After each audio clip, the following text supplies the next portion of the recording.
West Bengal public service কমিশনের মাধ্যমে আবারও নতুন রিক্রুটমেন্ট বিজ্ঞপ্তি প্রকাশিত হয়েছে। বিজ্ঞপ্তি অনুসারে আপনারা কি পোস্টে আবেদন জানাতে পারবেন, আবেদন করবার জন্য কি কি এলিজিবিলিটি ক্রাইটেরিয়া লাগবে, সেই সমস্ত বিষয় নিয়ে আজকে ভিডিওটির মধ্যে আলোচনা করব। ভিডিওটিকে স্কিপ না করে প্রথম থেকে শেষ পর্যন্ত মনোযোগ সহকারে দেখতে থাকুন।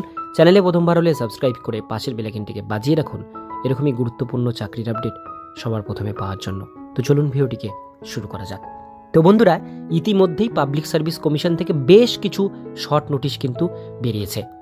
তো এটাও একটা শর্ট নোটিশ যেটা public service commission West Bengal থেকে প্রকাশিত হয়েছে 161A SP Mukherjee road, Kolkata 7,26,000 থেকে।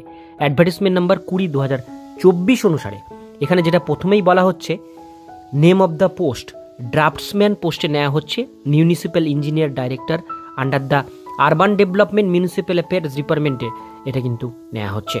এই যে নোটিশটি এটা 31 তারিখে প্রকাশিত, 31/2024 তারিখে প্রকাশিত হয়েছে শর্ট নোটিশ। এবার এটা ডিটেলসগুলো আমরা দেখে নেব। 2024 সাল থেকে যে সমস্ত সরকারি চাকরির নিয়োগ স্থগিত ছিল সেই সকল সরকারি চাকরির নিয়োগ বিজ্ঞপ্তি অবশেষে এক এক করে প্রকাশিত হচ্ছে।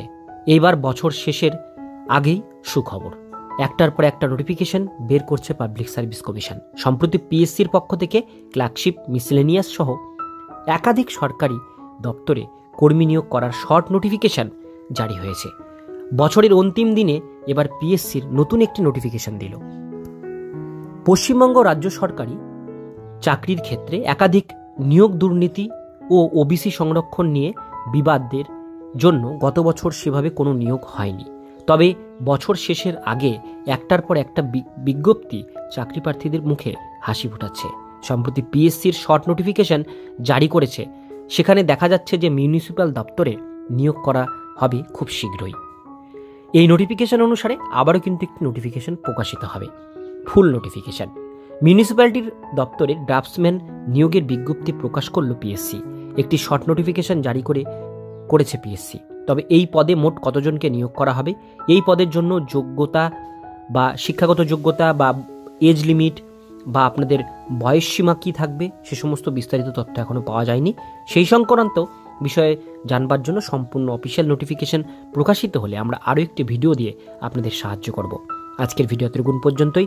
ভিডিওটি কেমন লাগলো কমেন্টে জানাবেন, ভালো লাগলে লাইক করবেন। আর এরকমই নিত্য নতুন চাকরির আপডেট পেতে গেলে চ্যানেলটিকে সাবস্ক্রাইব করে পাশের বেল আইকনটিকে অবশ্যই বাজিয়ে রাখবেন।